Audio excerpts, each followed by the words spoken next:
Hi there and welcome to New Journeys Counselling channel. If you haven't tuned in before, just to let you know, my name is Marianne and I'm the counsellor and the owner at New Journeys.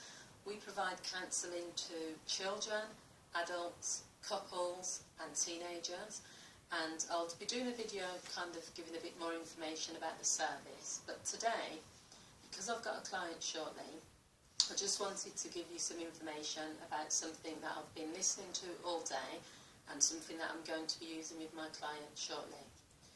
So, I don't know if you've heard of a man called John Asura. That's John A-S-S-A-R-A-F. John is a leader in the subject of training your mind, your brain, just basically talks about how you can turn negative thoughts into positive ones, but it's much more deeper than that. He also has books, audio books on everything concerned with how your mind works, how you can train your mind in a particular way, and I find him really fascinating. I'm actually using this approach for the first time, but I just want to talk you through it because even if you're not someone that needs counselling or has access to counselling, I think it's just useful information for anyone that you can use and you can probably learn from as well. So here goes. I've took some notes, obviously, but I've been, listening to this stuff all day and I find it really fascinating. So I'm going to add my own bits as well. So basically, the approach is called the 5 R's, and you'll know why, because there's obviously all start with R, and it's like a pattern, really. So this is an approach that can be used where individuals have negative thought patterns and they want to change them. So possibly there are lots of people who have the same thinking and it can be just an automatic thought pattern in your head. If you're used to thinking and behaving and acting in a particular way, it takes a lot for you to change that because your brain almost gets used to it. So this is the pattern of how you can break that habit. So step 1 is to recognise when you are having a negative thought, a negative emotion or behaving in a negative way. So, because you're so used to behaving or thinking in a certain way, sometimes it just becomes natural to you. So you're not necessarily going to think, oh, this is negative. It's just going to be a pattern that you've always thought that way, so nothing can change it. So the first key step is to recognise it and also identify it as being a negative thought.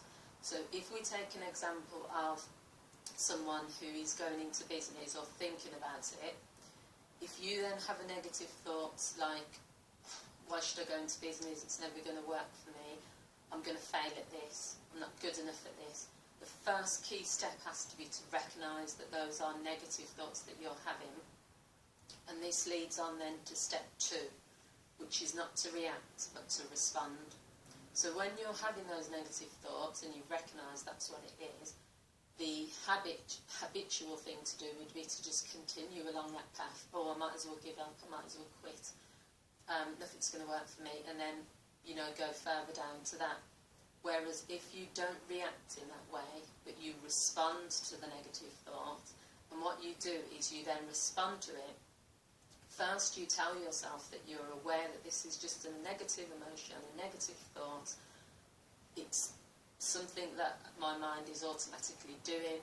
However, I'm not gonna allow this to happen. So what you can do is to disrupt and interrupt the thought by distracting yourself.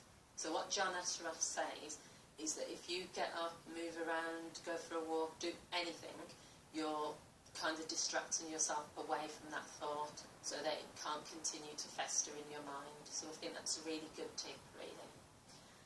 And then step 3, the 3rd R, is reframing. So to reframe something is to, basically, your negative thoughts become automatic. So if you've, as I've said, when it's a habit, or maybe if you've always thought that way, the idea of just getting up the next morning and thinking differently, that isn't really going to happen because your brain has got used to it now, you've got used to it, this is your negative thought pattern. So what you do is you reframe it. So if, for example, you're always saying, oh, I'm so dumb, I'm so stupid, I'm always doing stupid things, I'm so unlucky, rather than just trying to change that completely to a positive thought, saying I'm so lucky, or I'm really, Your brain might not necessarily work like that, and you might also find that too much of a step. So what you would do is you would say, when that thought comes up, I'm so dumb, I'm so silly, I'm so unlucky, instead you would say, I used to be dumb, I used to be unlucky, there were times where I've been silly, but not anymore, that was before. So what you're actually doing is you're reframing, you're taking the same words, but you're reframing them and you're adding a positive.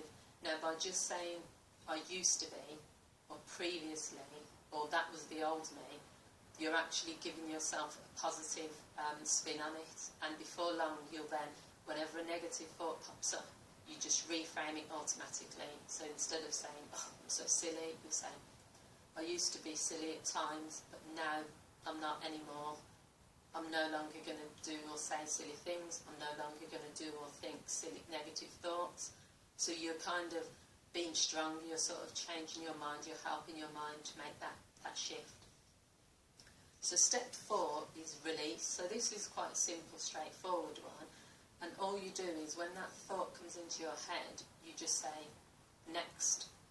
Or you say, I release that thought. So this can be quite useful for fear. Fear is quite a negative emotion that lots of people feel. Now there's going to be times where fear is a protection. You know, if you're walking down the street late at night and, you know, you think someone's following you and stuff, fear might kick in and you may then have to take some action. There's no point continuing to walk and saying, well, don't worry, he's not going to tap me, or don't worry, this person's following me for 10 minutes, but it's okay. You need that protection, so you need to take action.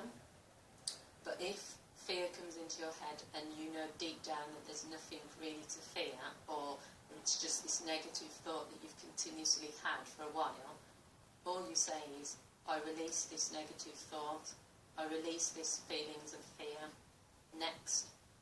So you're taking control there, you're just saying a word, but the more you say it, hopefully you can then get used to saying next every time this negative thought pops up, rather than just staying with it. Because what John Asura says is that if you hold on to negative thoughts and you continuously think about them and react and respond to them, they'll continue on. So normally a negative thought only lasts between 90 seconds, something like that, if you just like ignore it or distract yourself. But if you continuously think about it, that's when it becomes over-analysing, continuously thinking, and not being able to get out of that rut of just thinking negatively. So the final step is called retrain. So it's about you retraining your mind so that you can take control and you decide what you want. So you visualise positive thoughts as opposed to negative ones, and you say, okay, I'm going to retrain now and I'm going to think positively. So that was quite a quick video. If you want to know more, then please obviously watch some of John Asura's videos. Asaraf, he can explain it in more detail. But also, if you've enjoyed this, please like, please subscribe, leave your comments. I'll always reply to comments. And please check New Journeys Counselling out on my Facebook page, on Twitter, and also on my website. Thank you for watching. Hope to see you soon. Bye.